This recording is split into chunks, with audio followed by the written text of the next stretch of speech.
மகா பெரியவாழணும். தர்மசாஸ்திரங்களில் சொல்லப்பட்ட விஷயங்களை நாம் நிறைய பேர் அதை மதிக்கிறோமோ கிடையாது. ஆனால் அதை நிறைய கிண்டல் செய்வோம். நிறைய பேர் அதை பின்பற்றாதவர்கள் இருப்பார்கள் இல்லையா? நானெல்லாம் இதையெல்லாம் செய்கிறேனா என்ன, நான் நன்றாக வாழவில்லையா அப்படின்னு சொல்லிட்டு ஒரு கேள்வி கேட்கும் பொழுது, நல்லவர்களாக இருக்கக்கூடிய நமக்கு, தர்மசாஸ்திரங்களை பின்பற்றி வாழக்கூடியவர்களுக்கு இதற்காக இத்தனை சோதனைகள், இத்தனை வேதனைகள் அப்படின்னு சொல்லிட்டு நம்ம மனசுல ஒரு சின்ன சலனம் வரும் இல்லையா? அதற்கு மகாபெரியவா அழகா ஒரு உதாரணம் சொல்லுவார். அதுவும் நம்ம வாழ்க்கையில தினமும் பார்க்கக்கூடிய ஒரு பொருள் என்ன அப்படின்னு பார்த்தீங்க அப்படின்னா மிதிவண்டி, சைக்கிள். அப்ப அதை வச்சு அழகா சொல்லுவாரு, சைக்கிள் ஓட்டுறது அப்படிங்கிறது ஒரு பெரிய கலை. சிலர் என்ன பண்ணுவாங்க அப்படின்னா சைக்கிள் அப்படியே மிதிச்சுக்கிட்டே போயிட்டே இருப்பாங்க.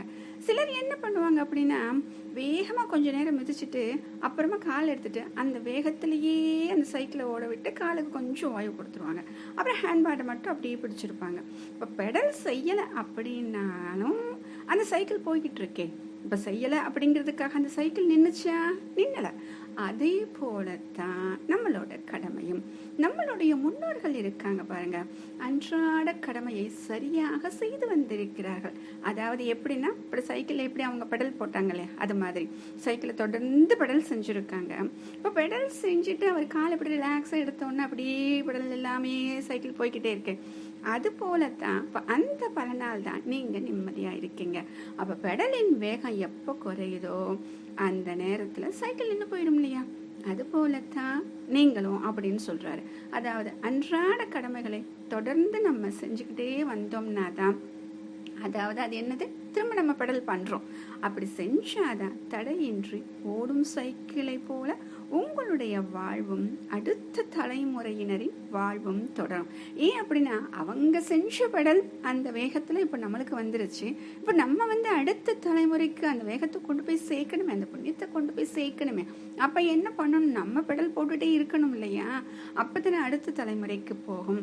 அதனால தான் அன்றாட கடமையை எல்லாரும் செய்யறது அவசியம். முன்னால எந்திரிச்சு அதிகாலையில் எந்திரிப்பாங்க. எந்திரிச்சு எல்லாரும் வாசத்துல வச்சு கோலம் போட்டு அப்புறம் ஸ்நானம் செஞ்சு கடவுளுக்கு பூஜைகள் செய்து அப்புறம்தான் உணவு பரிமாறுறது, உணவு சமைக்கிறது இப்பெல்லாம் இருக்கும். ஆனால் அந்த விஷயங்கள் எப்பொழுதெல்லாம் காணாமலே போய்விட்டது அப்படின்னு சொல்றாங்க. இப்ப இந்த மாதிரி கடமைகளை நம்ம மாற்றி மாற்றி செஞ்சுக்கிட்டே இருக்க இருக்க நமக்கு என்ன ஆகுது அப்படின்னா, நம்முடைய மனசு தவறான சிந்தனைகள்ல மூழ்கிறது. அப்ப தவறான செயல்களில் ஈடுபடுகிறோம். அதனால தான் நமக்கு தெய்வீக சக்தி நமக்கு கிடைக்கல அப்படின்னு சொல்றாங்க. அப்ப நம்ம நல்லா வாழணும் அப்படின்னா, சிறப்பாக வாழ வேண்டும் என்றால் சாஸ்திர விதிமுறைகளை கண்டிப்பாக பின்பற்றுங்கள் அப்படின்னு சொல்றாங்க. நமக்கு அந்த காரணங்கள் தெரியலன்னாலும் நாங்க புரட்சி பண்றோம் அப்படின்னு சொல்லிட்டு நிறைய விஷயங்கள் நம்ம பண்ண வேண்டியது கிடையாது. என்ன சொல்லியிருக்காங்களோ அதன்படி நாம் நடக்கலாம். கிடைக்கக்கூடிய பலன்கள் கண்டிப்பாக அனைவருக்கும் நல்லதாகவே கிடைக்கும்.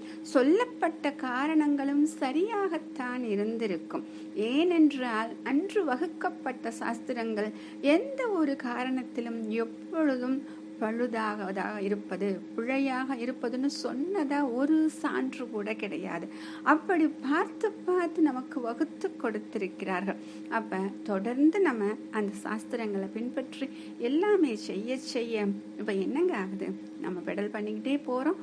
அந்த வேகம் நம்முடைய அடுத்த தலைமுறையினருக்கும் போய் சேருகிறது. மகா பெரியவா சரணம்.